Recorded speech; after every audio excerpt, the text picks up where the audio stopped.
നേപ്പാളിൽ കമ്മ്യൂണിസ്റ്റ് പാർട്ടികൾക്ക് കനത്ത തിരിച്ചടി എന്നുള്ളതാണ്. നേപ്പാൾ പൊതുതെരഞ്ഞെടുപ്പിൽ മുൻ റാപ്പർ ബാലേന്ദ്ര ഷായുടെ നേതൃത്വത്തിൽ പുതുതായി രൂപീകരിച്ച കുറച്ച് നാളുകളായി രൂപീകരിക്കപ്പെട്ട് രാഷ്ട്രീയ സ്വതന്ത്ര പാർട്ടി RSP എന്നാണ് അതിൻ്റെ പേര്. അവർ അധികാരത്തിലേക്ക് വരുന്നു. 100-നടുത്ത് സീറ്റുകളിൽ ഭൂരിപക്ഷം നേടിയാണ് അവർ അധികാരത്തിലേക്ക് വരുന്നത് എന്ന വിവരമാണ് ഇപ്പോൾ പുറത്തു വരുന്നത്. എന്നിട്ട് 3-2 സീറ്റുകളിലും അവർ വലിയ ഭൂരിപക്ഷത്തിലേക്ക് അടുക്കുകയാണ്. ജൻസി പ്രക്ഷോഭത്തിനടക്കം നേതൃത്വം നൽകിയ ഒരാൾ കൂടിയാണ് ബാലേന്ദ്ര ഷാ എന്നുള്ളത് ഏറ്റവും പ്രധാനപ്പെട്ട ഒന്നാണ്. തൻ്റെ തനതായ ശൈലിയിലൂടെയും സോഷ്യൽ മീഡിയ സ്വാധീനത്തിലൂടെയും മറ്റും യുവാക്കൾക്കിടയിൽ വലിയ സ്വാധീനമുണ്ട്. ജൻസി പ്രക്ഷോഭത്തിന് ശേഷമാണ് കമ്മ്യൂണിസ്റ്റ് പാർട്ടികൾക്ക് മറ്റും അടുതെറ്റിയത് എന്ന വിവരം കൂടി പുറത്തു വരികയാണ്. അവിടെ കേവലം 7 സീറ്റ് മാത്രമാണ് അവിടുത്തെ കോൺഗ്രസ് നേപ്പാൾ കോൺഗ്രസ് പാർട്ടിക്ക് ലഭിച്ചത് എന്ന വിവരമുണ്ട്. 2 കമ്മ്യൂണിസ്റ്റ് പാർട്ടികൾക്ക് കൂടി വെറും 20 സീറ്റുകളിൽ ഒതുങ്ങേണ്ടി വന്നു എന്ന വിവരവും ഇപ്പോൾ പുറത്തു വരുന്ന പശ്ചാത്തലം ഉണ്ട്. 165 സീറ്റുകളിലേക്കാണ് തെരഞ്ഞെടുപ്പ് നടന്നത്. ഇതിൽ വളരെ പ്രധാനപ്പെട്ട വിജയം ഈ പാർട്ടിക്കുണ്ടാകുന്നു, RSPക്കുണ്ടാകുന്നു എന്ന് നിർണായകമാണ്. രാകേഷ് വിവരങ്ങളുമായി ചേരുകയാണ്. രാകേഷ്, കമ്മ്യൂണിസ്റ്റ് പാർട്ടികൾക്ക് വലിയ തിരിച്ചടിയാണ്. മറ്റൊരു അത്ഭുതം, ഈ രൂപീകരിക്കപ്പെട്ടിട്ട് ഏതാനും നാളുകൾ മാത്രമായ ഒരു പാർട്ടി അവിടെ അധികാരത്തിൽ വരുന്നു. അത്രത്തോളം സ്വാധീനം ഈ ജൻസി പ്രക്ഷോഭത്തിന് അവിടുത്തെ ജനങ്ങൾക്കിടയിൽ ഉണ്ടാക്കാൻ സാധിച്ചു എന്നുള്ളതാണ്.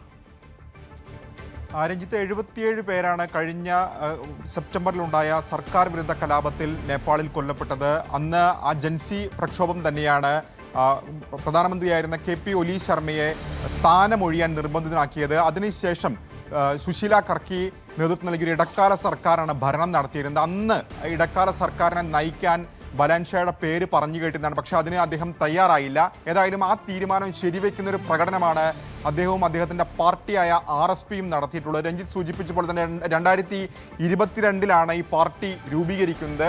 ഏതായാലും പരമ്പരാഗത രാഷ്ട്രീയ പാർട്ടികളൊക്കെ തന്നെ അട്ടിമറിച്ചുകൊണ്ട് വലിയ വിജയത്തിലേക്ക് ഏതായാലും RSP ഇപ്പോൾ നീങ്ങുകയാണ്. കാരണം 165 സീറ്റുകളിലേക്കാണ് നേരിട്ട് വോട്ടെടുപ്പ് നടന്നത്. അതിൽ 100-ലധികം സീറ്റുകളിൽ ലീഡ് ചെയ്യുകയാണ്. പല സീറ്റുകളിലും RSP വിജയിക്കുകയും ചെയ്തിട്ടുണ്ട്.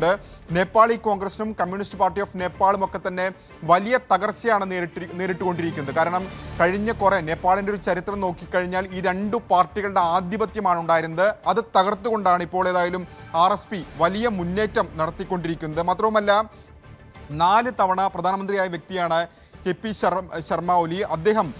അദ്ദേഹത്തിൻ്റെ സിറ്റിംഗ് സീറ്റ് അല്ലെങ്കിൽ അദ്ദേഹം പ്രതിനിധീകരിച്ച ജാപ്പ 5 മണ്ഡലം, അവിടെയാണ് ബാലേന്ദ്ര ഷായും മത്സരിച്ചത്. അവിടെ അദ്ദേഹത്തിന് വലിയ തിരിച്ചടി നേരിടുന്നു.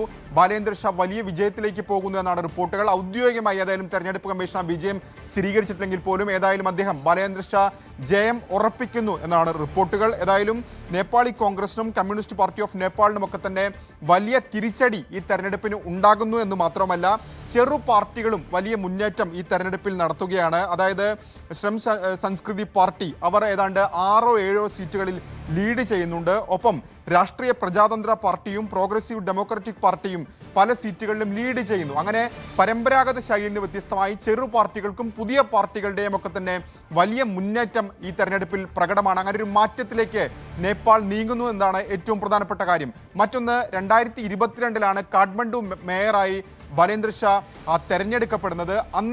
അന്നത്തെ വിജയം ഒരു താൽക്കാലിക പ്രതിഭാസമല്ല എന്ന് തെളിയിക്കുന്നത് കൂടിയാണ് ഈ തെരഞ്ഞെടുപ്പ് വിജയം എന്ന കാര്യത്തിൽ സംശയമില്ല. കാരണം മേയർ എന്ന നിലയ്ക്ക് അദ്ദേഹം നടപ്പാക്കിയ വികസന പ്രവർത്തനങ്ങളൊക്കെ തന്നെ ഇപ്പോൾ വോട്ടായി മാറിയിരിക്കുന്നെന്ന് നിസ്സംശയം പറയാം. ഏതായാലും ഇന്ത്യ കൂടി ഉറ്റുനോക്കുന്ന ഏറ്റവും പ്രധാനപ്പെട്ട തെരഞ്ഞെടുപ്പാണ് കടന്നു പോകുന്നത്. കാരണം ഇന്ത്യയെ സംബന്ധിച്ച് ഒരു സ്ട്രാറ്റജിക് അലയാണ് എല്ലാ കാലത്തും നേപ്പാൾ അയൽ രാജ്യമാണ്. അപ്പോൾ സ്വാഭാവികമായും ഇന്ത്യ കൂടി സൂക്ഷ്മമായി ഇവിടുത്തെ തെരഞ്ഞെടുപ്പ് പോലത്തെ നിരീക്ഷിച്ചു വരികയാണ്. രാകേഷ് വിവരങ്ങൾ പങ്കുവച്ചു. കൂടുതൽ വാർത്തകൾക്ക് News 18 Keralam YouTube channel subscribe ചെയ്യുക.